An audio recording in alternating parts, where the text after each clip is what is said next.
Apata Uyasatainment TV, your number one birthday RNL. Please don't forget to subscribe to our YouTube channel for more videos. We love you. Happy birthday, Olomi Tutu. Oku ọdún wa ṣọ̀pọ̀ ọdún láyé. Happy birthday, Olomi Tutu. Oku ọdún wa ṣọ̀pọ̀ ọdún láyé. Aya Mustapha o, Mama Tobi wa ṣọ̀pọ̀ ọdún o. Happy birthday, Olomi Tutu. Oku ọdún wa ṣọ̀pọ̀ ọdún láyé. Àpàtẹ́wì dé ẹ̀wí fún bẹ́júbẹ́jú kọ́ bọ́ sóde mi ò kẹ́jà lọ́wọ́. Ẹ̀yin agúgígọ̀ pẹ̀ ẹ má bọ́ sálẹ̀ kẹ́ ẹ lè gbọ́ mi yéké. Pé òní lọ́jọ́ ìbí Àrẹwà olóríire ọmọ. Olómi Tútù Bọ́sẹ̀dé, Aya Mustapha Abíọ́lá. Dúdú Yẹmí Àmọ́lẹ́yìnjọ́ Àkúrú yẹjọ́ Abẹ́yìn funfun ẹlẹ́rìn ẹ̀yẹ. Mọ̀ọ́sí Olúwatóbi lọ́ba. Ìyálájẹ gbogbo ọ̀ṣinlẹ̀ lákùrẹ́ olóyè mẹ́kùn. Èmi mọ̀ ọ́ dáadáa. Akínbọ́lá lorúkọ bàbá tó bí ọlọ́mọ. Ìdẹ̀rẹ̀ nílùú yín. Jẹ́ ń wá máa kì ọ́ bí wọ́n ti kìran bàbá tó bí ọlọ́mọ. Ìwọ lọmọ Ìdẹ̀rẹ̀ mọ̀jọ́ ọ̀bà. Ọmọ fìlà méjì ojúṣoge. Ilé ọmọ amúgbàbúwọ́. Ọmọ oníbò owó àgbọ̀ngbẹ. Ọmọ alágbàgbà tó ń ṣòwò lọ́nà àbàdà. Ọmọ apàdán jẹ. Ọmọ apàdán fò làlàlà. Ọmọ apàdán ṣẹbọ. Ọmọ aládán funfun lórí òkè. Ọmọ eléwúta abìdí pupupu lórí òkè òkúta. Ọmọ olómi tó ń kán tẹ́rẹ́tẹ́rẹ́ lórí òkúta. Ọmọ olókè tí wọ́n gùn lọ́jọ́ ọdún. Ọmọ olókè tó kalẹ̀ tó dàbí ṣẹ̀kẹ̀rẹ̀ idẹ. Ọmọ àti gòkè dànrè bí ẹkún àti sọ̀kalẹ̀ bí ẹ̀rín. Ìwọ lọmọ olókè mẹ́rìndínlógún. Mẹ́rin àdúróbọ, mẹ́rin abẹ̀rẹ̀bọ, mẹ́rin àkúnlẹ̀bọ. Olóò tí wọ́n fi mẹ́rin tó kù ṣe ńlé bàbá tó bí ọlọ́mọ. Ìdànrè, ìlú tó kè yíká, ìlú tó fòkè bora bí aṣọ.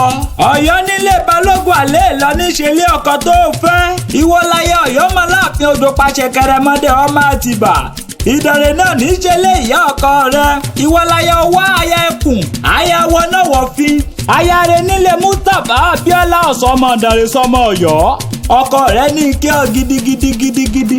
Wọ́n ní okú oríire ọdún ọjọ́ ìbí tòní. Ọdọọdún ní sápó orúwé, ọdọọdún lẹ́rù wá ń wà. Ọdọọdún ló mọ̀ bẹ́. Ọbẹ̀ ní ń bẹ̀sù, àtẹ̀pẹ́lẹsẹ̀ rí àtẹ̀nà. Ọdọọdún báyìí là rórógbó. Ọdọọdún làrá ùsà. Ọdọọdún làrá mobì lórí àtẹ. Wọ́n ní bọ́dún bá kọdún pèrègùn àmáwọ̀ tútù wálé ayé. Kórèjò dára lẹ́wà bí Ọ̀ṣun. Okú ọdún ọjọ́ ìbí tòní. Bólúwa tí ń bẹ tẹ́mi rẹ̀ ń bẹ. Òní rí kú ọmọ, òní rí kú ọkọ. Ìwọ fúnra lára rẹ̀ òní fàìsàn lògbà. Okú ọdún okú yèdùn. Àṣèyí ṣàmọ́dún, àṣàmọ́dún sẹ́mi. Ọdọọdún ló mọ̀ yan fandafanda níwájú àwọn ọ̀tá rẹ̀ lágbára Ọlọ́run ọba. Ọmọdé ní bá fi kú wá ọ tó bá rìnrìn rìn kó padà lọ́nà. Àgbàlagbà ní fi kú wá ọ tó bá rìnrìn rìn kó padà lọ́nà. Torí òkè lókè lè fi rú sí èéfì òkè ń bá wọn dòde ọ̀run. Tẹ̀rítọ̀yàyà lọ́mọ aráyé ó mọ̀ ṣe tiẹ̀.